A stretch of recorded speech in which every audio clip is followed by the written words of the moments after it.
Alright, so I have another 13 minutes on this one. So let me get to the next precept.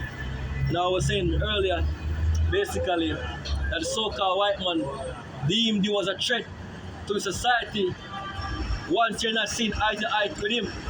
And the white man way is what? Death and destruction. If you join yourself the so-called white man, you are going to go down with him. He's on a sinking ship, trying to establish his new world order. And if you agree with it, you're going to go down with him. If you disagree with it, he's going to try to attack you. But the good thing about it is, if you disagree with it and turn to Yahweh Hashem Yoshai, who can turn against you? Who can put a hand on you? Who can do anything at all to you? Because there's no power upon the earth apart from Yahweh Hashem Yoshai. There's no other power that exists. So if you believe and trust in him, you're going to be protected. But if you don't, of course, you're going to be destroyed, yo. So I'm going to the next precept. So this is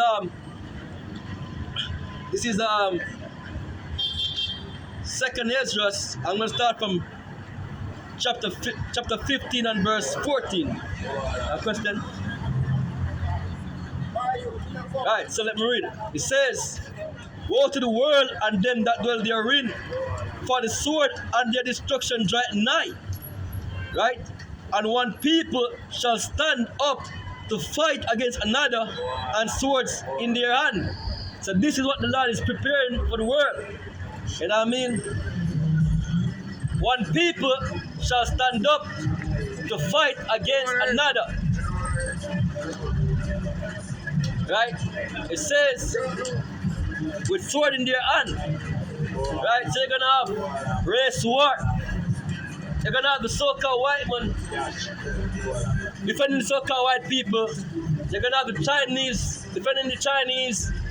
You're going to have the so-called other nation defending themselves. You know what I mean? One of the biggest threat and war or enmity that exists out there is between the so-called Negroes and the so-called white man.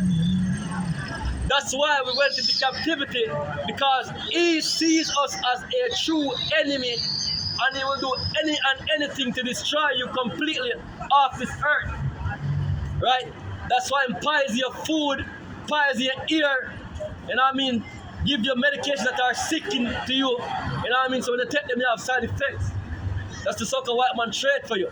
He is blessed with the sword. He's blessed to destroy it, and his sword is aimed towards you people. Let me continue. Right? It says, verse 16. It says, "For there shall be sedition among men, and invading one another. They shall not regard your kings nor princes, and the course of their action shall stand in their power." Right? Let's pause again. We are seeing a small example, or a threatening example of how that could have possibly be. You know what I mean? Again, Hurricane Melissa is an example towards that. We could have seen, or is that far-fetched for me to talk about any at all, even going forward. You know what I mean? Because at this point, you have people that are what? Desperate. People that are desperate to survive. And when that animal survival instinct chip in, people don't want to hear anything from anyone more than they need to survive, yo. So if this is not resolved real quick, you may see chaos erupting in these parishes that are without lights, that are without houses, that are without water, that are without all these things that I'm speaking of. Which is why the government is pushing so hard to try and prevent that what I'm talking about, yo. They are willing to lend JPS, they are willing to lend the power and system millions of dollars as loans to help push that urge or urgency to prevent that chaos from coming. And their time frame is somewhere that may be between January, February up to June. That's the time frame that they're looking at. So they're not trying to sit idle and wait for this country to go up in chaos, for you people to basically get mad and crazy and start boom down places. I know not necessarily boom down, but burning places that are standing, yo. Because the few places that exist now and are functioning, the ones that don't have lights. Alright, for example, let's show you how people think, yo. There is a community in St. Mary that receive light. Alright? Those people receive light. And someone took a saw and cut down the light post, preventing light from going to that community, yo. When I tell you, say, yo, that simple tell you, say, yo, someone was upset that someone else got light and they didn't have it. That is common sense to you. Someone got light and they did not receive it. Therefore, they are willing to allow those people to be without light as well, just as though they don't have light. That's how people think when they are crazy in the head, yo. So when you have businesses functioning properly, and people looking at them coming and say, oh, 2026, March 2026, I want to have light. This cannot work, yo. They're gonna say to themselves, they may say to themselves, yo, let's burn on your hotels them. Let's burn police station. Let's burn banks. Let's protest. So all them people have light and we not have light. It may happen. It is common sense. Alright? But again, that the people cannot understand these simple things. Let's go to the precept.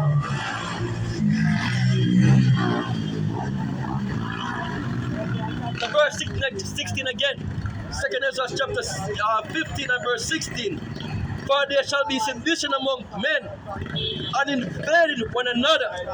They shall not regard their kings nor princes, and the course of their action shall stand in their power. A man shall desire to go into a city and shall not be able.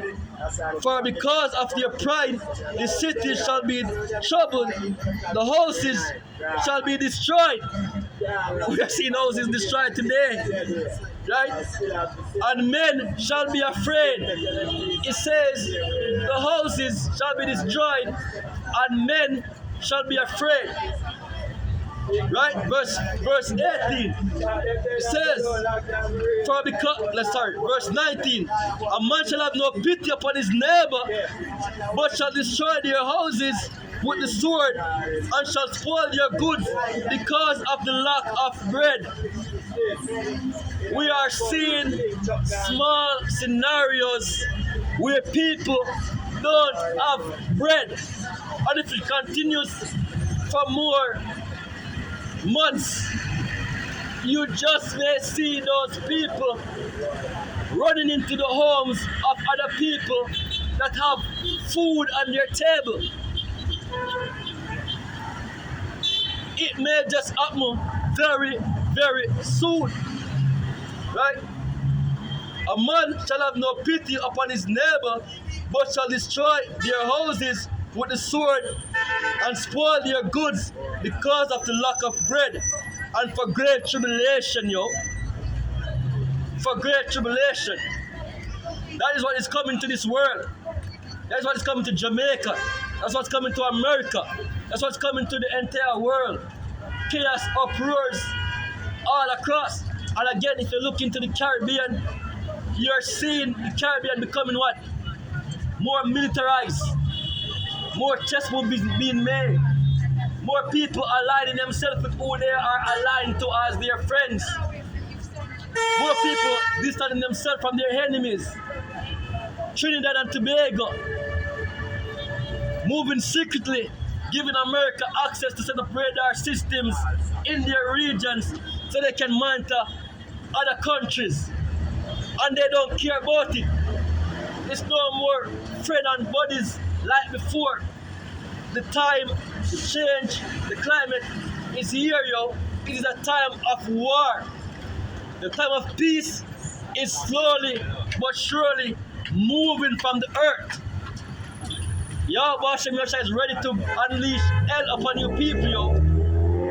This will not heal like you are expected to heal. It's not gonna happen, yo. Right?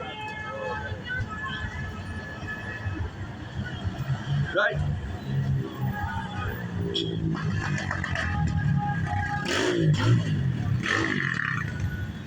Let me go back to Zephaniah 1 and verse. I think I stopped at 16, right? Let's go back to 16. It says that they have trumpet and alarm against the fenced cities, right? These cities are not even fenced. Against the high towers, and I will bring distress upon men, that they shall walk like blind men, because they have sinned against the Lord. Their blood shall be poured out as dust, and their flesh as the dung. The Lord of the Bible is saying, because you have sinned against him, your flesh and blood will be poured out upon the earth as dung and dust, yo. It's going to take your life, least you repent. Least you repent and return to him. And if you return, you continue to be stiff-necked and hard of hearing, you are going to fall and fall heavily. You're going to experience serious pain, anguish. You're going to lose loved ones. You're going to die because you refuse to return, yo. Let me read the last precept. Wrap it up.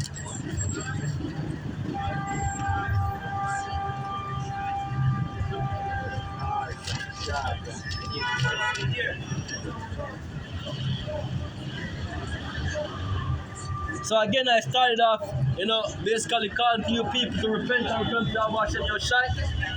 And I'm telling you that if you don't do it before the time is too late, it's gonna be too late for you, yo, and therefore you're going to go. So this is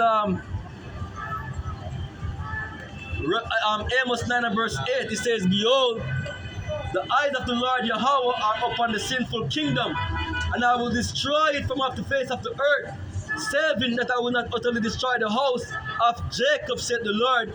For lo, I will command and I will sift the house of Israel among all nations, like as a corn is sift in a sieve, yet shall not the least rain fall upon the earth. All the sinners of my people," right?